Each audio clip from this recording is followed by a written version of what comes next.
নুসরাত হত্যা প্রসঙ্গ। নুসরাত হত্যা মামলার তদন্ত দ্রুতই শেষ হবে বলে জানিয়েছেন তদন্ত সংস্থা পিবিআই এর প্রধান বনোজ কুমার মজুমদার।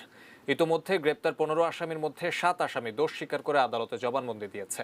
শিগগিরই এই মামলার প্রধান আসামি মাদ্রাসার অধ্যক্ষ সিরাজউদ্দৌলাকে জিজ্ঞাসাবাদ করা হবে। আরও জানাচ্ছেন ইমরান হোসেন সুমন। ফেনীর সোনাগাজী উপজেলার মাদ্রাসা ছাত্রী নুসরাত জাহান রাফি হত্যাকাণ্ডের ঘটনায় রবিবার পর্যন্ত 15 আসামিকে গ্রেফতার করেছে পিবিআই।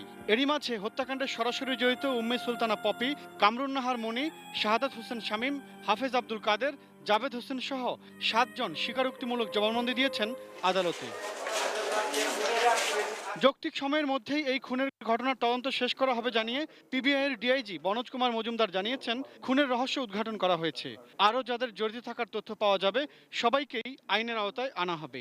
সকলেরই চাহিদা আছে যে এই মামলাটি দ্রুত অভিযোগ পত্র দেওয়া, কারণ আমরা সিদ্ধান্ত নিয়েছি ঘটনা সত্য এবং রাফিকে খুন করা হয়েছে আগুন দিয়ে এবং তারা এই খুনকে আত্মহত্যা বলে চালাতে চেয়েছে। তো আমরা যেহেতু ঘটনা উদ্ধার করে ফেলছি, সুতরাং আমরা অবশ্যই এই মামলায় অভিযোগপত্র দায়ের করব। সেটি করতে আমাদের একটু সময় দিতে হবে, এটি আমরা যাতে আবার অতিরিক্ত সময় না লাগে সেটি আমরা নিয়মিত রোজই আমরা মনিটরিং করছি। আমরা এটাকে বলছি যৌক্তিক সময়ের মধ্যে, এবং যৌক্তিকটি যাতে আরও যৌক্তিক হয়। নুসরাত হত্যা মামলা ছাড়াও এই ঘটনায় শ্লীলতাহানির একটি মামলাও আছে।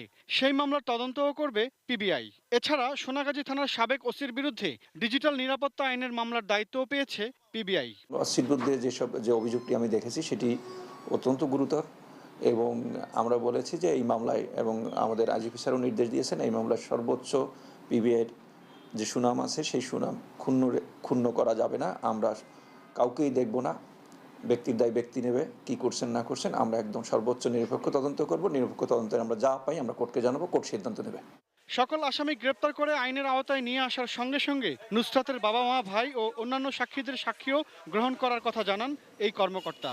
যে আসামিদের জিজ্ঞাসাবাদ করে জবানবন্দি গ্রহণ করা হয়েছে 164 ধারায় এবং পুলিশের কাছে জবানবন্দি হয়েছে, এগুলো আমাদের কাছে খুব গুরুত্বপূর্ণ সাক্ষ্য।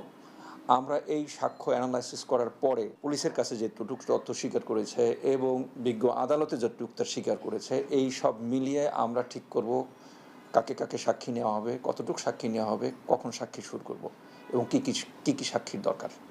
Imran Hossain Suman, ATN news, Dhaka.